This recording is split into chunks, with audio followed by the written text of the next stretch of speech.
Here is yet another example of why local politics is so important and critical for us to get a hold over if the Black community wants to repair itself the way it needs to, independent of the federal government. Because when it comes to federal politics, it's all one big circus. But if we can grab a hold of local politics, a lot of the things and changes that we would like to see happen within our community will happen a lot quicker than if we continue to entertain federal politics exclusively. So now, what many of you don't know is that back in October of last year, Washington, D.C. City Council actually voted and passed a bill that will allow non-citizens the right to vote in local elections in D.C. This is a trend that we're now starting to see repeat itself over and over and over again in Democratic-controlled cities, where they desperately want to give non-citizens the right to vote in local elections. Now, I want to take a moment to read this article to you here from the Center for Immigration Studies titled, "Over 42,000 non-citizens, including perhaps 20,000 illegal immigrants, could vote in D.C. elections." Last fall, the D.C. City Council passed a bill that will allow non-citizens, including illegal immigrants, to vote in local elections. If it survives review by Congress, the new law's impact on elections will not be negligible.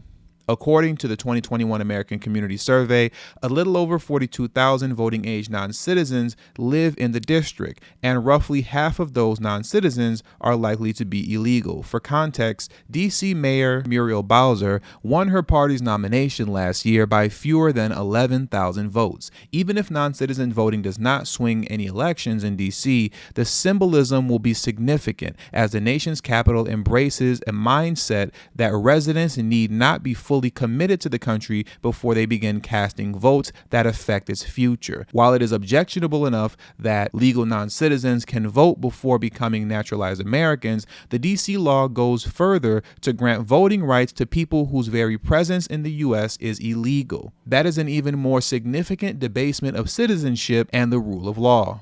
Because the Constitution grants Congress exclusive control over D.C., laws passed by the district city council are valid only to the extent that members of Congress tolerate them. Next week, the House Rules Committee will consider a bill sponsored by Representative James Comer that repeals D.C.'s election law. Now, as stated in this article, Congress did vote on a bill to repeal the non-citizen voting bill, and the Republican-controlled House voted for the bill that would repeal non-citizen voting. But what's even more interesting about that is how many Democrats also voted to have non-citizen voting repealed in D.C. And for that information, we'll come over here to the Washington Post, and this article is titled, "House Votes to Block D.C. Bill on Non-Citizen Voting and Criminal Code." The Republican-controlled U.S. House flexed its power over D.C. on Thursday in voting to block a pair of local bills with support from dozens of Democrats as well. The curtain raiser this session in a long history of congressional interference in the city's local governance. The House voted in favor of resolutions disapproving of the two D.C. bills, one that would allow non-citizens to vote in local D.C. elections,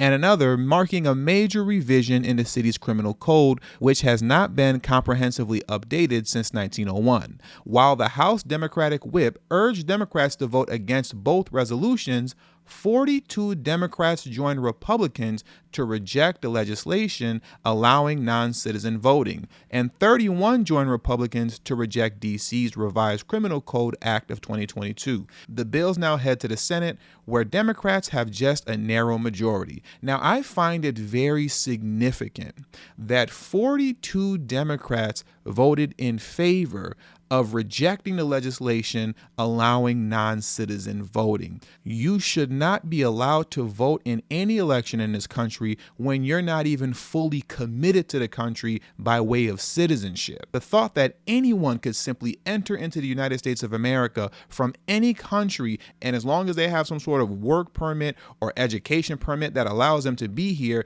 then that automatically means they get the right to vote in elections, is completely ridiculous. You know it's bad when you even have Democrats in the House of Representatives that are voting against it. We have two acts from the Washington, D.C. Council that will dilute the vote of American citizens and endanger city residents and businesses, House Speaker Kevin McCarthy, Republican from California, said of the D.C. bills on the floor Thursday, arguing that it was Congress's responsibility to intervene. The votes deal a blow to local officials who implored members of Congress to stay out of the city's affairs, although it is exactly the type of interference they had been bracing for after the GOP took control of the House this year. Eleanor Holmes Norton, Democrat from D.C., and the district's non-voting representative said there is never justification for Congress nullifying legislation enacted by the district. I can only conclude that the Republican leadership believes D.C. residents,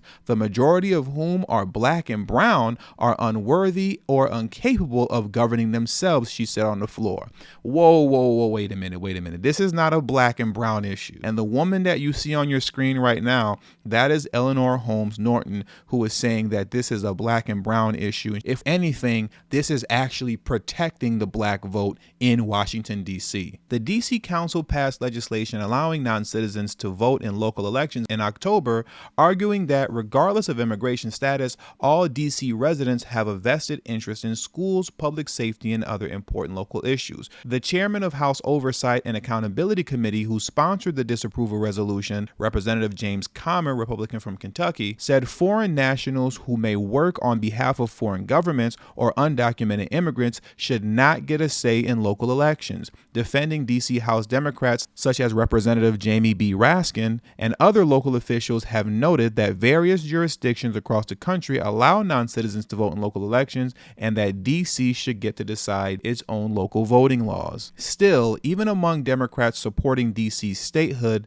non-citizen voting went too far. Within the local congressional delegation of Virginia and Maryland, typically the most allied with D.C., Representative Abigail Spanberger joined Republican colleagues to back the disapproval resolution rejecting the non-citizen voting bill, though she opposed the other regarding D.C.'s criminal code. She said in a statement to the Post that while she acknowledged Republicans were pulling stunts to target D.C., she could not allow herself to stand with a bill expanding voting to non-citizens in the Capitol. These stunts demonstrate that the House GOP leadership is neither interested in addressing the actual challenges faced by the American people nor interested in learning more about the city in which they work, Spanberger said. Even so, I could not vote to extend a fundamental right of U.S. citizenship, the right to vote, to non-U.S. citizens. And I agree with her on that statement 100%. It is completely ridiculous to think that anyone from outside of this country could fly in on any type of visa that brought them here, and just like that, they're automatically given the right to vote. That is completely nonsensical and absurd. But regardless of how absurd it is, it appears that these non-citizen voting bills are popping up left and right all over the country. But fortunately, from what I've seen so far, a good deal of them do seem to get knocked back down like whack-a-mole, which is a good thing. And hopefully that continues to happen. And with all that being said, that does it for today's video. So please make sure you hit the subscribe button as well as the bell notification next to the subscribe button so you can be notified whenever I release a new video. All social media links will be pinned in the comment section below. And also, please make sure you text tdhiphop to number 33222. That's tdhiphop to number 33222. That way you'll get a text notification whenever I release a new video, but it also serves as an insurance plan for myself. So in case YouTube ever gives me the axe, I'll be able to send you a direct link to where you can find me next. And last but certainly not least, for those of you who have a love and appreciation for the work that I put in on this channel, the number one way you can show your support is through Patreon. For only $3 a month, that will help put me in position to take TD Hip Hop Media off of YouTube. Remember, the goal is not to grow big on YouTube, but to grow independent of YouTube. And for those of you who have issues with joining Patreon, you can also hit the join button that's next to the subscribe button, and that way you can become an official channel member for as little as $3 a month as well. And lastly, if you haven't already, please make sure you join the emailing list. There is no way that I can go independent of YouTube if I cannot take the audience with me. And the link to that will be pinned in the comment section as well. Thank you for your time, and until the next video, peace.